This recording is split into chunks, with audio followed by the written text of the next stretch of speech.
biasa wae penting soleh di hati soleh rezeki yasminawos wae taluk wae pangeran ora usah sok suci ora usah sok bener dhewe biasa wae dunya wis kabeh kersane napa pangeran ya sudah seperti ini yang soleh kaya salabah malah akhirnya suul khotimah padahal dulu disebut hamamatul masjid tukang itikaf gak tahu mulai ke masjid tapi akhirnya suul khotimah Wahsi sing mateni kekasih Nabi rupane mateni Hamzah ditakdir husnul khotimah. Makanya itu ya muqallibal qulub tsabbit qalbi ala dini kita tidak pernah tahu. Nah, kenapa kalau saya ngaji PD mereka aku muji pangeran, saya tidak pernah mikir awakku, tak penting awakku, penting muji pangeran. Ngaji itu artinya kan muji pangeran, muji ilmune pangeran ya sudah selesai. Itu anakku itu ndonga iku mikir awakmu dhewe. Mulane ndonga mek ngaji ku derajate dhuwur, ngaji, mergo ngaji muji pangeran, nak ndonga mikir awake dewi. Makanya masyhur itu ada dua kelompok di masjid, yang satu diskusi halal haram, yang satu berdoa. Nah, terus Nabi keluar dari rumah berdiri sempat ragu, saya kemana? Terus, akhirnya Nabi ngendikan mereka itu berdoa kalau Allah mengabulkan ya disembadani. Tapi mereka belajar halal haram. Itu perintahnya Allah, saya sebagai Nabi. Terus akhirnya Nabi gabung kelompok yang belajar halal haram. Karena belajar halal haram artinya ingin menghidupkan hukumnya Allah Ta'ala. Tapi nak wong donga kepingine iku kabul kajate. Intine mikir awake dhewe. Makanya saya termasuk ulama yang jarang berdoa. Tapi ya berdoa tapi kadang-kadang. Nah kowe kan gak kontribusi ning agama ora pati ya ndonga. Oh dasar murahan. Ya tapi piye mulang yo ora payu. Jadi kadang-kadang kula dibantah. Lah jenengan mulangi payu Gus. Lah kula ora payu, ndonga-ndonga ngono. Ya tapi aku ngerti pangeran ra bakal nyembadani barno ra wis. Pangeran yo paling wis dikai sithik ngono cukup ngono. Kulo termasuk orang yang enggak setuju ya kalau orang sholawatan terus berlebihan tapi khidmah ini Nabi kurang. Maksudnya gini loh sholawatan berlebihan ya. Redaksi sholawat tentang Nabi itu kecil.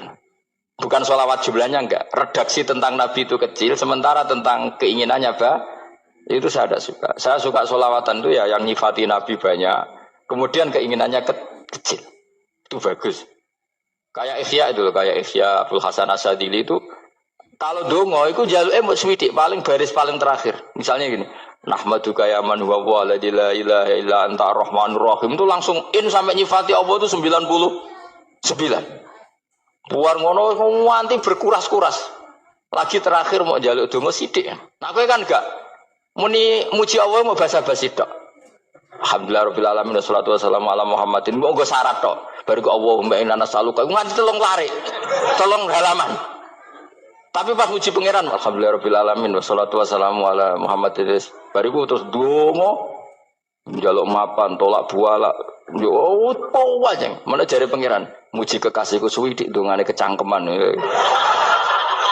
Lah saya tuh gak suka jenis itu. Harusnya sholawatnya itu yang panjang. Maksudnya nyifati Nabi yang panjang. Baru mintanya sedikit. Itu bagus ya. Di akhlak. Makanya saya di antara sholawat yang senang itu sholawatnya Habib Ali Al-Habsyi yang arang sing tutur. Itu kalau beliau baca sholawat itu sholatan yattasilu biha ruhul musolli alaihi bi. Fayam basitu fi qalbi sirru nuri ta'alluqi bi wa hubbi. Wa yuktabu biha bi inayatillahi ta'ala fi hisbi. Jadi dia baca sholawat itu, ya Allah berikan sholawat kepada kekasihmu Muhammad.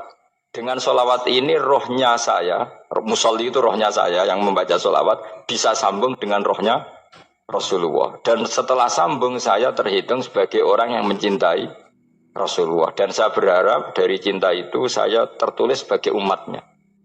Nah, aku kan enggak mau sholawat itu mau saya termasuk orang yang enggak saya loh ya. Tapi ya tetap baik dibanding nganggo primbon ya satu sholawatan ya. Tapi boleh punya etika lah dengan Rasulullah itu. Kalau dongo nyifati Nabi yang banyak, ya baru keinginan. Kan banyak itu sholawat yang seperti yang saya misalnya di kitabnya Sayyid Muhammad ada. Allahumma sholli ala sayyidina Muhammad nuri kalam alladzi. Wah nyifati Nabi itu sampai panjang lebar baru menceritakan hajatnya. Kalau kamu kan enggak nyifati Nabi basa-basi, mau sidik kan. Malah kadang orang misalnya ala Muhammad. Kok ala Muhammad muni Sayyidina aja disoal. Baru kutungannya apa? Panjang. Saya termasuk yang enggak setuju. Karena itu menurut saya kurang etika. Makanya Rasulullah itu kalau berdoa, kalau sudah nyifati Allah, coba tak beri satu contoh saja. Doanya Nabi. Alhamdulillah hamda yuwafi ni'amahu wa yukafi'u mazida ya Rabbana lakal hamdu kama yanbaghi li jalali wajhika 'azimu sultanik la nuqsi sana'an 'alaika anta kama asnaita 'ala nafsik. Itu sudah berapa itu nyifatin? Itu belum doanya tuh. Nah, kamu kan enggak Allahumma alhamdulillah rabbil alamin Allahumma ya Allah di hajati wes gremeng tok titik. Seramutu tenan. Jangan gak bakat wali. Nah, cara kula iku sisih dene. Kula wis sering ngamini dongane wong ngono niku, tapi ning atiku amin itu maksudnya amin barno mawon Gusti.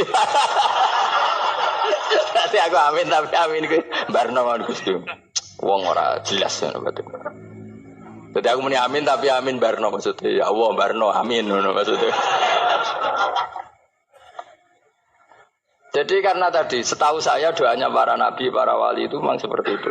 Ya coba itulah doa tadi aja yang saya sebut itu berapa kalimatnya? Apa? Alhamdulillah, hamda yuwafi ni'amahu wa yukafi mazida ya Rabbana lakal hamdu kaya pembaik di jalali wajhika azimi sultani. La nuqsi sana'an 'alaika anta kama asnaita 'ala.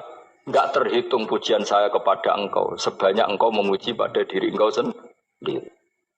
Allahumma inni a'udzu biridhoka min sakhatika fi mu'afatika min uqubatika wa bika minkal. Allahumma sholli bi haqqi jabarutika wa bi khawfika kan panjang sekali doanya wali-wali itu, tapi semuanya mensifati Allah. Bahkan banyak yang kemudian lupa enggak doa. Coba haji, doa haji itu coba. Labbaik Allahumma labbaik la syarika lak innal hamda wan ni'mata laka wal mulka la syarika lak. Wa ni'mat itu kan labbaik saya siap melaksanakan perintahmu ya Allah sa'dik. Engkau yang punya pujian, engkau la syarika lak. Itu malah enggak ada, jarang malah ada doanya. Itu kalimatnya talbiyah semua. Allahumma antal azil akram itu sudah seperti itu. Karena tadi al-mu'min yashghaluhu sana 'ala Allah min ayyakuna li nafsihi dzakiran. Mukmin sejati adalah sibuk memuja Allah sampai lupa jatah dirinya sendiri. Nah, kowe kan gak mujine Allah basa-basi, dongane tenan. Itu jadi makhluk aneh, itu jadi hubungan mbek pangeran itu wong aneh. Ya tapi jen ra bakat wali ngono iku dadine ngono iku. Ya tok ngono kok mari wali kakean malah gak elit. Jadi tapi saya mohon itu di sholawat itu usahakan jumlah paling enggak jumlah sholawatnya banyak, doanya sedikit. Paling enggak misalnya kamu tidak punya kalimat yang apa baik ya mau sholawat ping 100 itu gak ada salah biar guling-gilingan apa. Kita menyebut kekasihnya Allah lebih banyak ketimbang kita menyebut hajat kita sendiri ya gitulah paling enggak punya etika seperti itu ya. Kalau kamu enggak punya segot-segot sing keren bacalah sholawat berapa 100 terus cerita awam Gusti utang kula kathah mungkin ra jawab wis roh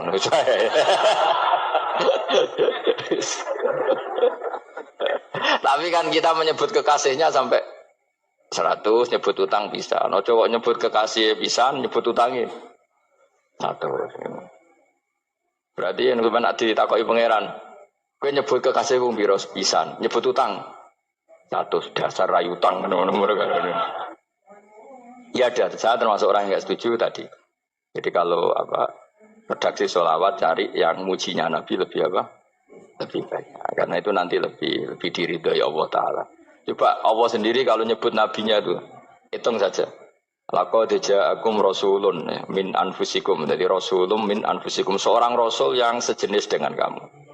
Terus azizun orangnya sangat terhormat. Alaihi ma'anitum rasul ini siap menanggung apa yang kalian tidak mampu. Kowe ra bakat mlebu swarga baru kaya syafaate Nabi akhirnya mlebu swarga. Kowe ra kelar korban Nabi tahu mengorbankan kita semua. Untuk Rasulullah bikabsaini terus hada an ahli wa hada amman lam yudhi min mati jenenge alihima anitum. Nabi menanggung apa yang kalian berat. Azizun Nabi itu ali terus harisun alaikum Nabi sangat berkomitmen menyelamatkan kalian. Haris itu keinginan yang berlebihan itu jenenge apa? Haris kiai kuno namanya ini ngungseng, keinginan yang over. Nabi itu sangat berkeinginan kita ini maslahat. Terus bil mukminina raufur. Allah yang super saja kalau nyebut nabinya nyifati sebanyak itu. Ada ayat lagi misalnya, Rabbana wab'ats fihim rasulam minhum yatlu alaihim ayatika. Muhammad itu siapa? Seorang rasul yang membacakan ayat-ayat Allah. Wa yu'allimuhum, seorang rasul yang mengajari mereka alkitab wal hikmah. Wa yuzakkihim, seorang rasul yang membersihkan akhlak-akhlak kita. Jadi artinya Allah punya tradisi kalau nyifati rasul itu banyak. Juga nyifati orang-orang sekeliling rasul. Makanya menurut saya madzhab Syiah itu enggak pas. Karena Allah kalau nyifati Rasulullah itu jika nyifati orang-orang di sekeliling Rasulullah, dan itu dengan pujian, yaitu Muhammadur Rasulullah walladzina ma'ahu asyidda walal kufar ruhama'u bainahum tarahum ruk'an sujada yabtaguna fadlan minallahi warid wa nasimahum fi wujuhim min atharis sujud. Itu kan panjang sekali, dan orang-orang sekeliling Muhammad adalah begini. Kayak apa Allah muji para ashabu Rasulillah? Masa kita ikut kelompok yang menghina ashabnya apa? Rasulillah. Makanya kita tetap madzhab ahli sunnah apa? Wal jamaah, yaitu mencintai semua sahabat. Karena Allah saja yang Tuhan mensifatinya dengan sehormat itu. Mensifati apa? Ashabu Rasulillah. Disifati orang-orang yang saling kasih sayang sama orang mukmin. Tarahum ruka'an, sujud dan komitmen hidupnya untuk rukuk dan sujud. Simahum fi wujuhim min asari sujud. Sudah asari sujud terus diterjemah, nanti sensitif. Cuma setahu saya asar sujud itu nanti setelah di akhirat orang sering sujud itu jabahnya itu ada nurnya. Tapi kalau ada yang nafsirkan asari sujud itu warna tertentu ya semboy. Itu sensitif. Yang jelas asari sujud itu ya sudah seperti itu. Seneng kamu kok kasut. Kowe nyen provokator, nak ono apa ya? Ada hal yang begitu terus mau berlebihan. Uteke ya khisimun. Aku ora ada kepentingan pokoknya ayat si mahum fi wujuhim min asaris sujud, bahwa dalam jabahnya itu ada asaris sujud. Itu masyhur kan, saya terangkan ya, tapi ojo sensitif loh, biasa wae. Suatu saat Rasulullah itu ngendikan begini, nanti saya kata Nabi akan nyafaati kalian semua. Sahabat-sahabat tanya, ya Rasulullah dengan sekian miliar orang bagaimana kamu mengenali kita? Saya ulang lagi, suatu saat saya nanti akan nyapati kalian, karena saya kenal kalian. Maksudnya di akhirat. Ya, apa? Di akhirat. Rasulullah tanya, ya Rasulullah bagaimana engkau mengenali kita, sementara nanti di akhirat bermiliar-miliar orang itu. Terus Nabi ngendikan gini, jika kamu punya unta dengan tanda tertentu, saya ulang lagi, jika kamu punya unta punya tanda tertentu, dalam jidatnya ada begini, dalam tangannya ada gini, dalam kakinya ada gini. Maka apa kamu bisa membedakan untamu dengan unta orang lain? Ya bisa ya Rasulullah, karena unta kita khas. Misalnya kaki depannya ada putihnya, kaki belakangnya ada putihnya, dalam baduknya ada putihnya. Kata Nabi, inna ummati yut'auna yaumal qiyamati hurran muhajjalin min asaril wudu. Nanti umatku, nanti wajahnya juga bersinar. Tangan kakinya juga bersinar. Jadi asar itu saya pastikan secara riwayat itu akhirat, maksudnya tentang akhirat. Tapi bahwa yang di dunia ada yang memulai asar itu nggih monggo mawon. Loh itu bagus kan, artinya ekspresi percepatan. Enggak apa-apa loh, daripada kok kowe ra jelas ini gitu. Maksudnya ya orang ngetok kowe pancen jarang sujud tenan. Wis ora usah sensitif, tapi yang jelas ya nanti. Ya soben kiamat ruang samu. Nanti hisab itu nanti kalau hitung hanya sekitar 3 jam. Hisabnya sak dunia itu hanya sekitar, karena malaikat itu tidak kesulitan sama sekali. Tak warai ya. Ini enggak akan salah saya dalam hal ini karena riwayatnya sahihah. Kenapa hisab itu hanya butuh rubu'un nahar, 1/4 dari siang enggak? Anggap saja siang itu 6 jam atau 12 jam itu aja terserah. Kalau 12 paruhnya kan 6 ya. Seperti 1/4-nya berarti 3. Itu gini, jadi nanti di mahsyar itu kan yauma tabyaddu wujuh wa taswaddu wujuh. Yaudah yang kafir itu kelap, hilang, wajahnya, tubuhnya semuanya gelap. Yang mukmin itu semuanya terang. Jadi sudah yang tabyaddu wujuh wa taswaddu wujuh otomatis terus nyingkap. Terus pergerakannya itu delala yang tabyaddu wujuh itu ke kanan, yang taswaddu wujuh ke kiri. Maka kamu jangan punya sinar yang kelap-kelip. Nanti kena bego yang karena nggak jelas tadi. Maka kamu harus sinarnya yang sejelas-jelasnya. Ghurran muhajjalin min asarin. Bila perlu nur kamu sampai menembus langit saat itu. Makanya ketika orang mukmin sudah nurnya ada di muka, ada di tangan, masih ngendikan Rabbana atmim lana Nurona karena takut masih kena bigo tadi. Karena kalau hanya wudhu tok, sikil tok kan bayangkan di miliaran orang kan bisa agak kelihatan. Tapi kalau nurnya sampai nembus langit kan itu siapa kok nurnya sampai kan malaikat langsung tahu. Lah hafal Quran, alim kan insya Allah nurnya itu. Sama zaman itu masih berdoa Rabbana atmim lana, sempurnakan nur kami. Karena nanti identifikasi malaikat berdasar tadi kalau ada nur berarti diletakkan ashabul yamin, kalau enggak ada nur ashabus shim. Nah malaikat yang dibawa bigu itu kira-kira detail enggak? Dugaan saya kalau kelap-kelip pasti kena simal. Wah ini partai kiri mesti kan ngene. Pemenang sing wudune mau dulet sirah tok sithik. Karena anak mazhab Syafi'i. Sebetulnya meskipun itu sebaiknya kalau basuh sirah itu kabeh ben ora kelap.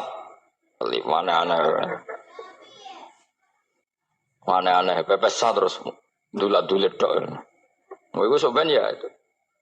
Kelap-kelip. Ya sudah ya. Setelah itu kata ngendikane pangeran yu'raful mujrimuna bisimahum fayukhadu bin nawasi wal aqdam. Orang-orang pendosa kelihatan maka diletakkan di kiri. Nah sama yang orang-orang baik simahum fi wujuhim min asaris. Jadi ayat itu jelas tentang akhirat.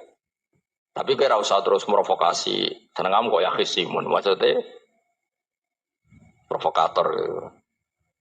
Jadi nanti yang mukmin jelas nurnya. Lah nur ini nanti dengan kadar iman kamu, perilaku kamu. Ada yang kelap-kelip, ada yang... Nah yang kelap-kelip ini orang kena bigo itu tadi. Nanti setelah kena bigo ikut ashabis simal, yang kelap-kelip disortir lagi malaikat yang bagian detail kan ada nanti. Nah ini terus ditubir neraka. Yang kafir benar-benar neraka, yang ini ditubir neraka. Nah, itu nanti ini yang ngel-ngelok kanjeng Nabi digoleki ya ini itu. Mana sakit kanjeng Nabi, mana ono kiai soleh darani, nah iso soleh dewi sakit Nabi mereka terus goleki ndi umatku sing kelap-kelip itu. Dicari di syafaat. Ya, imma langsung dituruti Allah, wa imma diubasikne neraka. Ya terserah rencanamu piye kon aku kowe. Tapi yang jelas apa? Kiamat itu cepat sekali karena tadi ada identifikasi tadi. Makanya hanya cukup 3 jam karena tadi yang jelek kelihatan jelek, yang baik kelihatan baik. Makanya cepat. Ya oraful mujrimuna bisimahum orang pendosa dikenali lewat alamatnya yaitu taswaddu apa? Wujuh. Kalau orang baik dikenali lewat tabyadu wujuh. Nah terus setelah nyingkir, ini ngono tak warai kiamat. Setelah nyingkir itu faduri babenahum bisuril lahu bab. Setelah tersingkir tadi terus lalu ada pintu penghalang, pintu pemisah. Nah pintu pemisah tadi yang sisi kanan langsung jadi surga, yang sisi kiri jadi neraka. Itu disebut faduri babenahum bisuril lahu bab batinu fi rahmatu wa dhahiruhu min qibalihil adzab. Yang pintu arah kanan otomatis wilayah surga, yang pintu kiri otomatis wilayah neraka. Nah problemnya ketika penutupan pintu itu dah yang kelap-kelip itu katut kemana ini yang makanya kamu jangan malok partai yang apa kelap-kelip yang nggak jelas itu koalisi kemana ya. Kalau partai besar kan iso nyalon presiden, partai kecil ini kan ikut mana ini kan? Sing sak ngisore 1%, 2% ini kan repot. Loh, coba misalnya nur kamu 2%, berarti gelap kamu kan 98%. Kira-kira malaikat mengkategorikan kemana coba? Ayo jawab. Gelap. Loh, kode semangat. Padahal itu bagian dari kamu. Kalau satu tubuh itu sinarnya hanya 2%, kira-kira kategorinya itu partai gelap, partai terang. Kode semangat kok ya dulu. Berarti kegaruk kemana? Kiri. Tapi bisa saja malaikat cara berpikir gini. Tapi kok ada cahayanya ya? Padahal kata Allah, yang bercahaya ashabul yamin. Kan nggak ada bilang cahaya terang. Bisa saja malaikat, alhamdulillah berpikir begitu. Ya nanti kita rayu saja supaya berpikir ini kan yang penting ada cahaya. Kan Allah tidak bilang terang apa kelap-kelip. Ya mungkin saja asal ada cahaya dikategorikan lahu nur, punya apa? Nur. Tapi yang jelas saat itu pun yang sudah punya cahaya masih berdoa Rabbana atsmim lana nurona. Ya Allah saya mohon sekali nur-nur kami sempurna. Jadi ini saya bantu teman-teman yang hafid-hafid supaya tahu maknanya ya. Dan yang nggak hafid ya dengar ya. Kalau nur itu penting. Makanya Nabi itu kayak apa? Nabi itu orang super. Itu kalau ngendikan qawamat almin fauqi nuran wa min tahti nuran wa an yamini nuran wa an simali nuran, sampai terakhir Nabi masih mendoa untuk dirinya waj'al li nuran, dan semua tubuh saya jadi nur. Saya Nabi sudah gitu. Ya Allah, jadikan sisi depanku nur, belakang kami nur, kanan nur, kiri nur. Terakhir itu apa? Waj'alni nuran, dan doa semoga semua tubuh saya jadi nur. Itu termasuk doa yang sering saya baca. Karena saya takut kelap-kelip tadi, ini bahaya ini kalau malaikat. Saya tidak tahu cara berpikir malaikat tadi. Apa ngitung 98% maka dikategorikan apa? Gelap. Apa dihitung nurnya saja? Wong instruksinya Allah kan yang ada nur ashabul yamin. Meskipun kelap-kelip kan punya nur. Saya tidak tahu nanti ikut 2% ikut mana kalau di partai koalisi itu. Ya, ikut yang menang biasanya, ikut yang apa? Ya paham ya, makanya saya mohon kalau wudhu itu usahakan sempurna, terutama wudhu sholat. Kalau nggak wudhu sholat itu sebaiknya nggak sempurna, supaya ada bedanya wudhu sholat sama wudhu tidak sholat. Rasulullah itu masyhur gitu ya. Rasulullah itu kadang tawaddu'a wudhu'an khafifan, wudhu yang sederhana, yaitu hanya sekali-sekali dan tidak sempurna. Ketika ditanya as-sholat ya Rasulullah, tidak. Misalnya saya habis makan, mau tidur, biasanya ya wudhu, tapi tentu tidak perlu sesempurna kayak wudhu sholat, biar ada bedanya. Rasulullah juga gitu, beberapa kali beliau wudhu, tapi tidak sesempurna wudhunya untuk sholat. Masyhur itu di riwayat tawaddu'a wudhu'an khafifan duna wudhu'ihi lis sholat. Tapi kalau wudhu untuk sholat asbaghal wudhu, menyempurnakan wudhu. Jadi supaya ada bedanya wudhu sholat dan wudhu tidak sholat.